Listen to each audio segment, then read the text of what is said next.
The former royal known as Prince Harry not approve of the new title being given to Camilla, Duchess of Cornwall.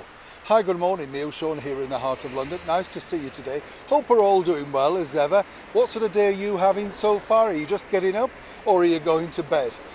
I know which one I'd rather be. Bit of an early start as ever for me. But it's always nice to be with each other, isn't it? So a big warm wave welcome to you all today. Thank you so much as ever for giving me your time. And as ever, back to your breaking royal story of the day.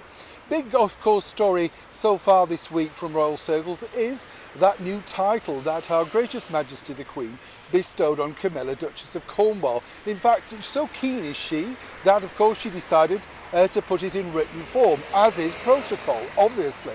But, of course, royal watchers around the world were quick to seize on the world of social media to basically see who congratulated and who didn't.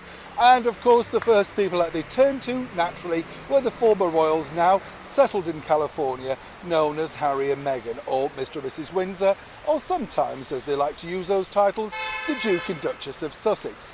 Now, I think a lot of people, of course, were rather pleased for Camilla. After all, she's done a lot for the country in the last 17 years, truly worked hard. And as I said recently, she really has had a lot of backlash when you think about the media way back in the 90s, and some of it, she would agree, rightly so.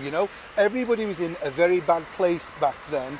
And of course, time moves on and changes opinions, and certainly doesn't change the opinion in everybody. But over here in the United Kingdom, let me tell you, Camilla is now more warmly received than ever before. That's all down to her good, hard charity work, let me tell you.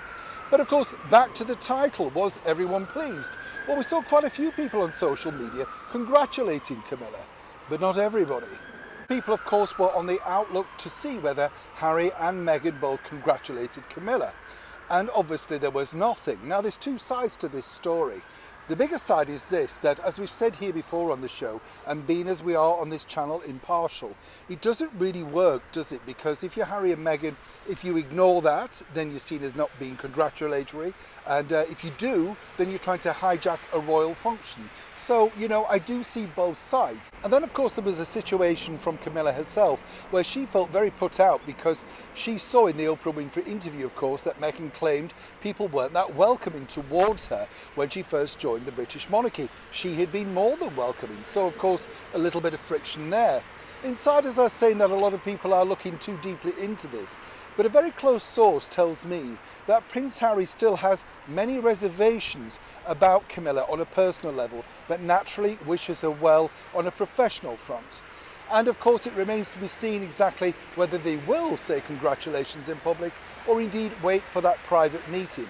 Whichever way it goes, we can tell you that both Catherine and William were delighted, particularly because, as they know, it makes Prince Charles a very happy man.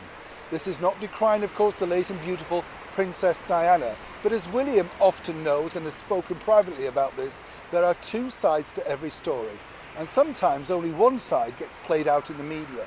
And being the elder brother who dealt with his mother on very difficult decisions and occasions, he knows only too well what truly went on in the background.